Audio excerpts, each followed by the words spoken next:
what is maybe the hardest part about being a firefighter, would you say? That's tough. There's two things. I'm gonna answer your question two ways. The first thing, I gotta answer on behalf of my family. You're gone for 24 hours. You're gone. Okay. Yes. You're gonna miss your son's first words. You're gonna miss his first steps. You're gonna miss his first Christmas. You're gone. You're just not there. There's nothing you can do about that. You're gone. So like, big event with your friends or your family's coming up. You gotta work. Well, you gotta work, and that's what it is. And that can be really hard. Getting people to understand. Mm-hmm. So I'm married, but my wife has never, she met me when I was a firefighter. So she doesn't know any different. She doesn't know me doing anything else. I'm gone 10 days a month, and that's what it is. And I'm gone for my side job, and that's what it is. That doesn't make it easy on her or my family. Yeah, for sure. So that's really hard. That's really hard. Or like, if your kids miss you, you got to FaceTime them. You're gone. The second thing that's hardest is a student pointed this out to me like 2 years ago. So I've been teaching for like 5-6 years. I've been teaching firefighter and paramedic primarily. I primarily teach paramedics.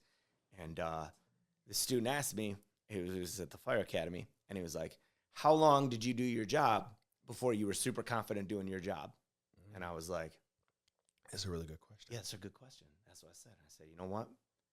I'll let you know when I'm confident doing my job. You're never good at it.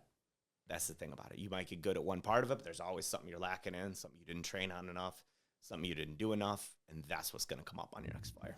Oh my God, he's such a loser. What's up, losers, and welcome back to another episode of the Popular Loser Podcast, where it's okay not to fit in. I'm your host, KD, and I got us a new guest today. I'm going to let him introduce himself and how long he's been in his career field. My name is Andrew. I'm a firefighter. I'm a paramedic. I've been doing this for somewhere near 14 years, about 14 years. Firefighter, that is a big one I've been trying to get on. Why firefighting? I fell into it. I was in the military for a couple of years, and I actually got into this. This is a weird story. Everybody finds their way into my field in a different way. I was trying to one-up a guy.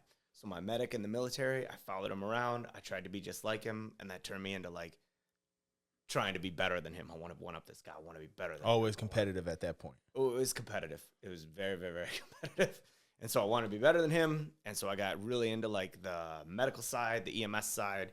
And in the military, I did rescue and recovery. So when something breaks down or blows up, you go get it. Puts you in a lot of bad situations, puts you in a lot of bad areas, and firefighting is a lot like that. You get put in bad situations, and then I wanted to do the medical side. So just kind of fell into it after that. Just the one thing that got everything I wanted to do out in one job. So it was essentially from a bet almost. Yeah, he didn't know he was part of the bet, but he does. Oh, wow. Now. So this is a total imaginary bet. Yeah, I was trying to one up a friend. And you chose a whole new career field because of it. I chose the only career field. I didn't really know what I was going to do after other military, so that was just kind of it. Were you really kind of like planning to leave the military? Or yeah, I was going to get out no matter what. I liked the Army. I had a good time. I had good job, good life, kind of turned my life around, kind of made me like what I was. I enjoyed it. I liked it, but I couldn't do it forever. So I was planning to leave, just didn't know what I was going to do. Fell into this. So as soon as I left, I just started going to school for firefighter. And to now speak about the school part, how long do you have to go to school to be like a firefighter? Yeah, it depends how you want to do it. So where I work, you have to be a paramedic too, and that can be anywhere from there's I guess I should go back. There's 2 levels of school for EMS. There's an EMT basic and then a paramedic. An EMT basic takes about a semester, 16 weeks at a community college, and then you take a national test and you buy a license to be an EMT. Paramedic. My schooling took about 1.5 years to get my paramedic certificate. It can be done in as little as like 9 months, but that's pretty intense schooling. I took the 1.5 year route. And then the firefighter school depends on where you go, anywhere from 10 weeks to about 16 weeks to complete like a firefighter certificate. That's short, 10 to 16 to get it, but that's just the firefighter certificate for the state of Michigan. So what's after that part before you can now get into... like the real work field. You need those 3 certificates. It's different now. There aren't a lot of firefighters. Not a lot of people want to do my job. I'm not 100% sure why, because it's like the best job in the world. We're really, really low on people in the trades in general. So like carpenters, drywallers, plumbers, electricians, firefighters, teachers, police officers. It's all skilled trades. We're really, really, really low on people to do that. So we don't have as many. when I was trying to do it, it was so hard to get into. There were like Really? hundreds of applicants for every job. So you'd apply with like 200, 300, 400 people. I tested for the city of Grand Rapids. I wanted to be a firefighter out there. I tested with 900 people. They came out before the test. They said, we're hiring 12. Good luck. I don't work for them. 900 people. 900 people. Yeah, 900 people for that job, for 12 jobs. Mhm. Yeah. So now it's a little easier to get into the service. It used to be very, very difficult. So it used to be you buy your licenses or you test for your licenses. You get all your certifications. You go and apply, and you needed certain qualifications at each place. Some places would make you have like an associate's degree. Some places wanted you to have a certain number of years of practice or years working in the field. It just depended where you worked. I got pretty lucky. I think I was the first person out of my fire academy to get a firefighting job, a full-time firefighting job that didn't have one going in, and I think I did it in 3 years. I think I was 3 years out. So to speak about what you just said, a full time. I know before that you were just talking about some cities that don't really have as many full time workers. Yeah.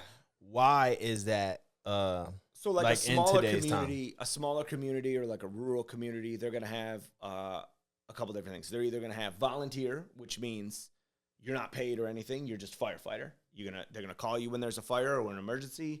You're going to leave your house or wherever you're at. You're going to go to the station, get the truck and the equipment, and you're going to go to that emergency. There's paid on call, which is more or less the same system, but you're going to be paid to do those calls. There's But only when you're called. only when you're called.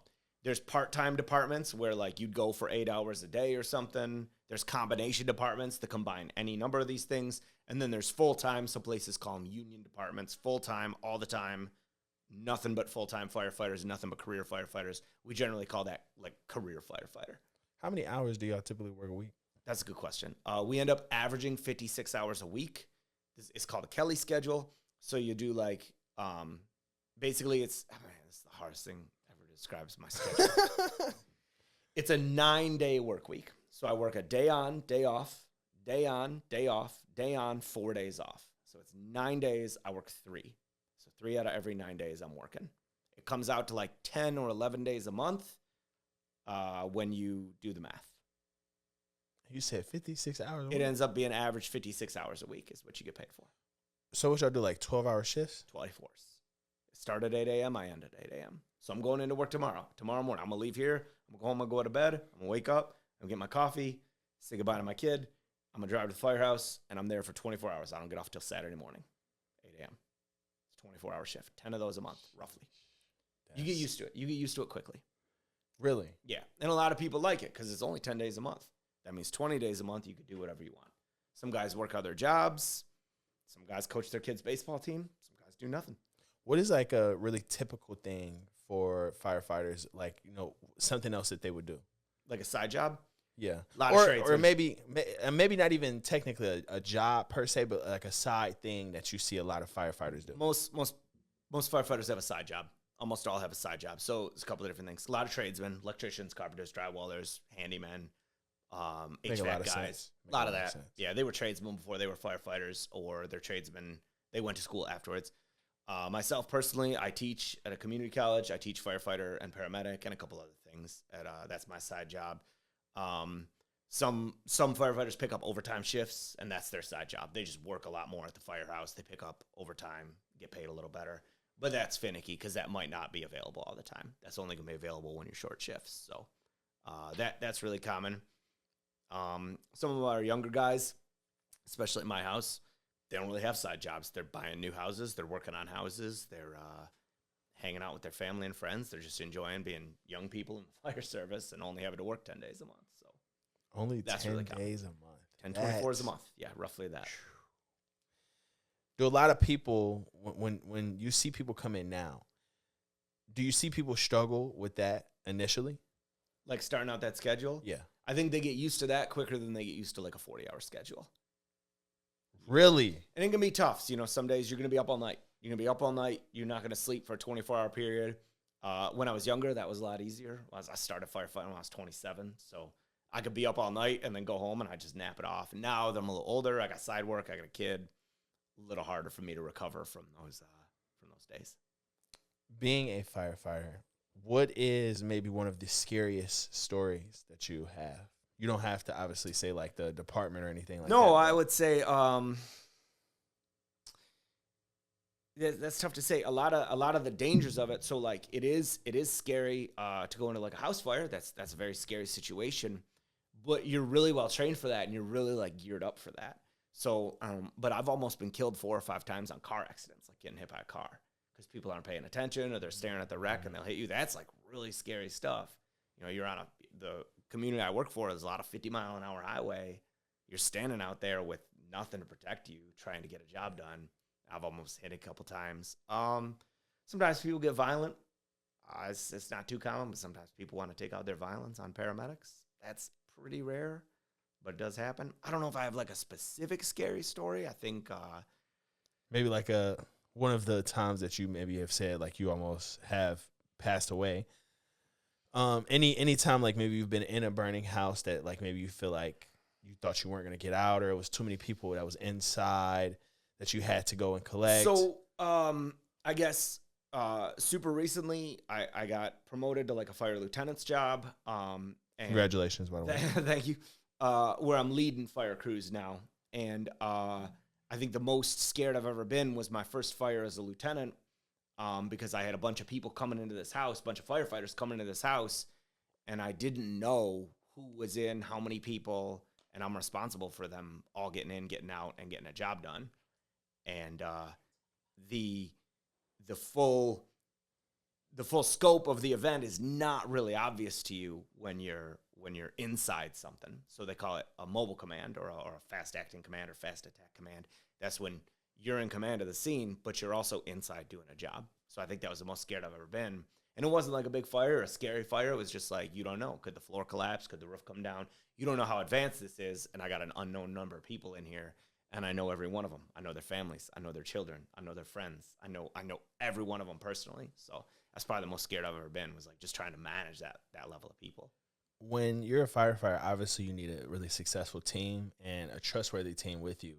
Talk about how you have to have so much trust in the people that you're in those houses with. You do, and you got to trust them with everything.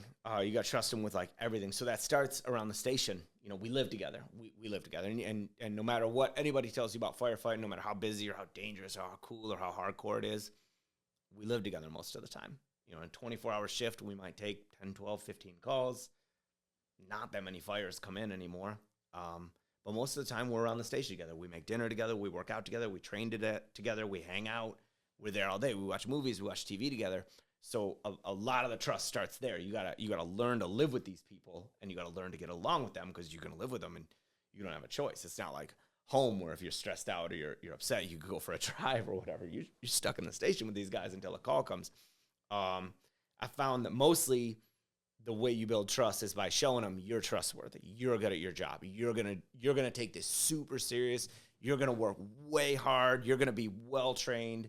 You're gonna be the best at it, or you're gonna be the best at this part of your job. So when that comes up, they know they can rely on you. And if you start throwing that attitude around in the firehouse, if you start trying really hard to be good at something or focusing in on the thing you're good at, they're gonna do that with their thing, and they're gonna match that. And then when it comes to a dangerous event or a big scene or a big fire or something, everybody's bringing their one talent, and you trust them to do it, or you trust them to be behind you, knowing what you're gonna do.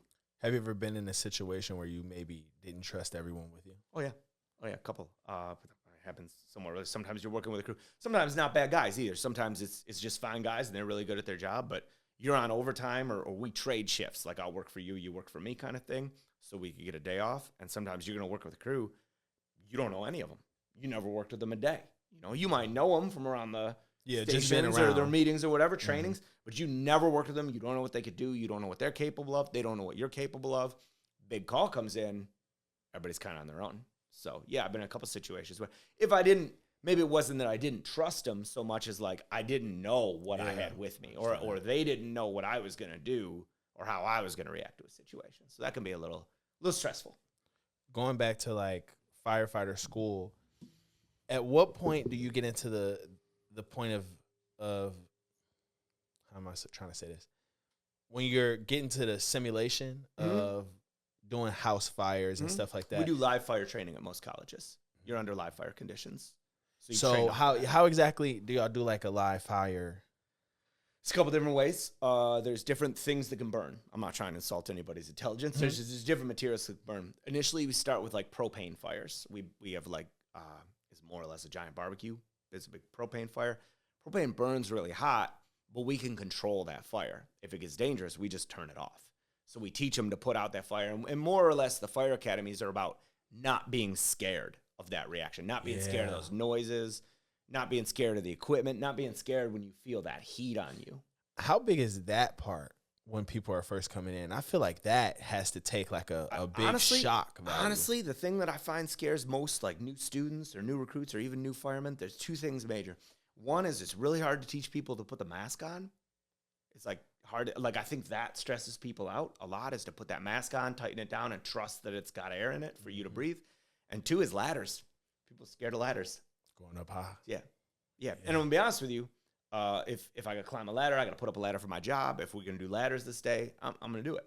I don't particularly like them. I don't super like them. What is maybe the hardest part about being a firefighter, would you say? That's tough. There's two things. I'm going to answer your question two ways. The first thing I got to answer on behalf of my family. You're gone for 24 hours. You're gone. Okay? Yes. You're gonna miss your son's first words. You're going to miss his first steps. You're going to miss his first Christmas. You're gone. You're just not there. There's nothing you can do about that. You're gone. So, like, big event with your friends or your family's coming up, you got to work. Well, you got to work. And that's what it is. And that can be really hard to getting people to understand. Mm-hmm. So I'm married, but my wife has never, she met me when I was a firefighter. So she doesn't know any different. She doesn't know me doing anything else. I'm gone 10 days a month, and that's what it is. And I'm gone for my side job, and that's what it is. That doesn't make it easy on her or my family. Yeah, for sure. So that's really hard. That's really hard. Or like if your kids miss you, you got to FaceTime them. You're gone. The second thing that's hardest is a student pointed this out to me like 2 years ago. So I've been teaching for like 5-6 years. I've been teaching firefighter and paramedic primarily. I primarily teach paramedics. And the student asked me, he was at the fire academy, and he was like, how long did you do your job before you were super confident doing your job? Mm-hmm. And I was like, that's a really good question. Yeah, it's a good question. That's what I said. I said, you know what? I'll let you know when I'm confident doing my job. You're never good at it. That's the thing about it. You might get good at one part of it, but there's always something you're lacking in, something you didn't train on enough, something you didn't do enough, and that's what's going to come up on your next fire. Stand on top of your trainings. Mm-hmm. I'm assuming that's super important. You got to train every day. Firefighter. You got to train every day. Zero exceptions. You got to train every day. So the crew I'm with now, we train every day. Even if it's when you say train, what does that include? Could be anything. Could be we're gonna take some ladders out. We're gonna throw some ladders. We're gonna do some rope work. We're gonna do some hose dragging. We're gonna pump the fire truck. We're just gonna practice getting water into the truck really, really fast and getting it out of the truck really, really fast. We're gonna practice moving with hose lines because they're heavy. We could practice dragging each other. We could practice finding each other. We could practice search. We could practice just physical stuff. A lot of firefighting is just physical stuff, hitting stuff, breaking stuff, chopping with axes. We could practice that. Beyond that, sometimes we got to practice in things that you wouldn't think about. Like we got to know about building construction. So we go into a place with plaster walls. That's a different game than a place with drywall. That's a different constructed building. A building built in 1950 is going to have different construction than a building built today. 2020s, yeah, right? For sure. Some things are going to fail quicker than others, and so we're going to talk about that. A lot of my crew right now, they're younger guys. I live in a house with plaster walls. I had to tell them what plaster walls were. They didn't know. They don't know this. So training could be, we're going to learn about different types of wall coverings today and what it's going to take those down. That's something that I feel like a lot of people maybe don't even think about right there. Right, and that's huge. That could be what gets you killed. Literally. That could be what gets you killed is you trying to break through a wall to get out of a dangerous environment, and this wall's got metal sheeting behind it, and you didn't know that was a thing because you didn't know how to identify it. So that could be training for a day. You could tabletop some little stuff. Where are we going to put this truck if it gets here first versus if this truck gets here first? Because we got ladder trucks and engines. Ladders got to be in front of the house. We need ladders at the house. Engines don't necessarily need to be at the front of the house. Where are we going to park this? So we'll train like you're going to a fire. Where are you putting these trucks so that the next trucks can get in? And I'm assuming all of these are very high intensity. Sometimes not. Sometimes, like my crew, we train every night at dinner. We just talk over a thing at dinner. Doesn't have to be big. Maybe we take a screenshot of the area and we'll just draw out where we're going to put our trucks. Could be a little thing. We're eating our dinner. We're having a good time. We're being friends. news is on TV or music is on or whatever, and we're just going to draw out where the trucks are going. That's the training. That's something, but you got to do something like that every day, minimum. And you can't, there's no point, like you're never good at throwing ladders. You're never good enough. You could do it every day. You'll never be good enough. So you might as well just do it because every the day. one day that you don't really practice may be the day that you need it. Or it's going to be a way like, oh my God, we had a fire, it was a chimney fire, like this was probably a year ago. And we had to throw this giant ladder, and there was this huge tree in the way. I couldn't get this thing up. I just couldn't get this. I'd never thrown a ladder next to a tree before in my entire life. You know, it was that one day, and this is the biggest ladder we got. It was just fighting me the whole way. So it was me and another guy trying to figure out how to throw this ladder. So the next day, we came to work, and we're like, let's go find a building with a tree, and let's figure out how we can remedy this problem. Because the next time that happens, we got to get that ladder up faster. We got to be able to do Gotta it be able to faster. do it faster. So and that's a lot of firefighting. You learn from your mistakes. You learn from where you screwed it up. You learn from the thing you missed. I know this is going to be kind of like a little bit of a funny question. The cat thing. Have you ever had to stop somewhere they had to People call for that. People call for weird stuff all the time. People call the fire department. I didn't say this. This isn't something I said. This is something that I heard said, and I'm going to say this wrong. I'm going to butcher this. But he said it was a famous firefighter, a fire chief. I was listening to a speech he did, and he said, when people call the fire department, they want a firefighter, a paramedic, a rescue technician, a hazmat technician, a brain surgeon, and a mechanic. All at, like they want all everybody. of that. Yeah, they want everybody and, there. And when you get there, they're not going to take no for an answer. So if you got to do brain surgery, you got to do brain surgery. So people call for cats occasionally. Let's say a cat's stuck somewhere, and we'd be like, just put food down. So the common answer, we try not to say this to people, is you never saw a cat skeleton in a tree. They climb down. Yeah, because cats always calm down, don't they? Yeah, probably. I don't know. I never got one. Also, I don't super like cats. I feel you. I'm not really a cat guy either. Not cat person. Not at all. People call for stuff, all sorts of weird stuff. What would you say is the biggest pro to being a firefighter? I don't know a firefighter doesn't love their job. I don't know a single firefighter won't tell you it's the best job in the world, loves their job, loves every minute of it. I know the guys I work with right now. So I was telling you, we got 4 days off at the end of every swing. We come back after that fourth day. Every one of them is like, I'm happy I'm back at work. Like I needed to come do this. Had enough time with myself. I needed to come do this job. And is your branch, are y'all all full-timers? Yeah, everybody's full-time where I work. Everybody's full-time career firefighter. So in today's time, is it kind of rare to have full-time employees? Nope. It's all about the size of the community. Big communities going to have full-time firefighters. Smaller communities are not. And some people, this is nothing against the part-time. They're great part-time departments. They're great paid on-call departments. They're great volunteer departments. They're just smaller communities meeting the need of their community. So it's not a problem. There are people in rural communities who've forgotten more about firefighting than I'm ever going to know. You know, they're good firefighters. So it's not so much whether you're full-time makes the career. It's just the career path we chose. And some people, they don't want to be full-time. They want to be part-time. They want to live at the fire service. They want to do the job. They want the cool, exciting calls. But they also got to feed their family and be an electrician all day. So they're just going to firefight at night or on the weekends or whatever. And that's cool. That's cool with us. Being in firefighting, what made you like become the teacher part? I think there was a lot of the military. I had a drill sergeant in the Army, and he said, like, the best thing you could do for the Army was be a drill sergeant. The best thing you could do was make new soldiers. Like, if you think you're good at your job, if you think you're good at anything, you aren't good until you make more of it. Like, that's how you show you're good at something. So I think it was a lot of pride. There's a lot of pride. I want to be good. I want to be so good that I can make more of these. And then it's cool to deal with students and to kind of show them and see them. Like, I love when students are afraid of heights and you get them up on a ladder and they're like, they get that look like, oh, I'm not going to fall to my death. And you're like, yeah, you're not going to fall to your death. Now let's do this 8 more times. You know, like that's fun. That's really cool. And then just, again, like I love the training so much. I love doing it so much that if you go and teach, you get to train more. Also, I didn't say this. This is something that my boss at the college says. She says, you retain 80% of what you teach and 20% of what you get taught. So, like, the more you teach, the more you learn. Sure. Yeah, and then that's true. So it helped me learn my job a little better. So dealing with Gen Z firefighters, is it any different?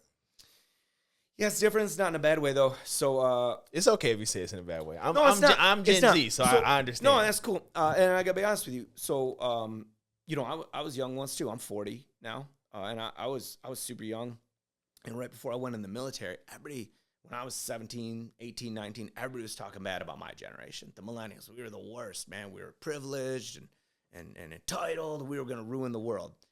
And then they sent us to Iraq, and they stopped saying stuff like that, you know. And then another generation came along, the Gen Z, and they just talk bad about them. And it's not. They're just young, and a lot of people get mad at somebody for being young and not knowing anything. So like, this is dead serious. In the fire service, we got to back trailers. I can't back a trailer to save my life. I never had to back a trailer before, right? I just don't know how to do it. So if we get like somebody young doesn't know how to start a chainsaw, maybe he just never done it before. Yeah. It's not a huge deal. No, I got no problem with Gen Z in the fire service, and whether or not you like it, you're going to get used to it. They're going to replace you. And if somebody comes into a job, any job, not just the fire service, any job, and the first thing you do is treat them like they can't do anything, they don't know anything, they're entitled, they're bad, they're never going to trust you, and they're never going to work hard for you. But if you try to like figure out what they need, so what I found, I don't mean to generalize about Gen Z, but what I found, but personally, this is just my opinion now, is they want like a good work-life balance. They don't want to do a lot of overtime. Yes. So we're going to need to train while you're at work. But I have found, and this is huge for the younger people I'm working with, if you get them interested in something, they will sit and research it for hours. Where the older guys wouldn't do that. Mr. Google, Google, right YouTube, Mr. Google, Instagram, for sure. and they're going to talk to each other. Hey, how are you doing this? So I'm getting like a lot of the Gen Z guys, a lot of the younger guys in my crew now. We'll talk about something, we'll do a little training, and then they're going to come back the next day, and they're going to have questions. What about this way we could do it? And they've been talking to their friends. They've been talking to other people. So, no, I don't really have a problem with it. I think the fire service as a whole right now is getting really young, and we're just going to train them up to be good firefighters, and they're going to have to train some other generation after us. So, last two questions. Sure. Where do you think the security of the next generation of firefighters is? What do you mean? Because I know you said y'all kind of are like at a shortage as well as other skilled trade jobs. It'll get better. It'll go back the other way. Oldest job in the world is firefighter and farmer. It's not going away. You're going to need people to be firefighters. You're going to need people to be paramedics. I'd like to see a little more love for skilled trades in general, just in the whole world. You know, I think plumbers, electricians, drywall hangers, I think they should all be treated with like the same respect that firefighters are, or police officers, or teachers, because it's a hard job and it's really, really important. I don't really see it going anywhere. I think there's going to be a lot of job security. Firefighting's a pretty well-paying gig for the most part. Not everywhere, but in most places, pretty well-paying. So I think once some of the younger generation sees that, and not to get too deep, but when I was a little kid, they told us we all had to go to college. They told my whole generation, like, you got to go to college, you got to go 4-year university, you got to get a degree, you're gonna need this degree, or else you're gonna be doing a terrible job. And that wasn't really true. I'd never been to a 4-year college day in my life, and I don't really know that I ever will. So once the younger generation figures that out and figures out that the trades or firefighting is a cool thing, I think there'll be plenty of them to do. And last question, I always like to ask everybody this: what do you recommend being a firefighter and why? Okay, yes, 100%. If you can do that job, and I think not everybody has the ability to do it. I don't mean physical ability. I mean, like, not everybody's mentally ready to go do that. Would I recommend the job? It's the world's best job. I wouldn't trade. I'd do the job for free. I'll tell my chief I said that. Yeah, I'd recommend it's the best. It's the best job. But in order for it to be the best job, you got to come in and you got to put the work in. You got to work hard. You got to train hard. And like, your first couple of years are just brutal hard. It's really difficult, and you don't know anything. So that's really difficult. When I started, I was very lucky because I got to work as a private paramedic for an ambulance company for a year in a very busy, very, very, very good ambulance service before I started as a firefighter. So I started as a firefighter, and I already had a year of experience in really good EMS, really busy EMS going into that. So I didn't have to learn that part of my job. I just had to learn the firefighter thing. And that was overwhelming. So I can't imagine some of these guys we've hired in the past couple of years who've never done either of those things. Like, they went from high school to paramedic to firefighter, maybe took 2 other classes. They got hired. They're 21, 22, no experience, green. That's a hard couple of years trying to learn the job, trying to get good at it, trying to train and trying to. Like you said, with as much training as you have to always consistently have, too. Yeah, and you got to stick with that. Like I said, I've been doing this 12 and a half, 13 years as a firefighter, about 14, 15 as a paramedic, and we got trained every day. You can't take a break. You can't take a day off. So you're going to come in, and you're going to work hard, and you're trained. So would I recommend it? Yeah, if that's the attitude you're going to have, I'm going to come in, I'm going to do this. I'm going to be the best at this. I'm going to do this really awesome. I'm going to focus in on things. You got to kind of pick what you do within the fire service. And if you're going to do that, if you're going to have heart for that and love for it, yeah, I'd recommend it for anybody. Anybody can do that. It's a good gig. I want to thank you for coming on, man. Thanks for having me. Thank you very much, man. Really appreciate it. And as y'all know, I am the host, KD. And this is the Popular Loser Podcast. Spell that S with a $, because as we all know, this is not for fun, but it is for funds. Loser out.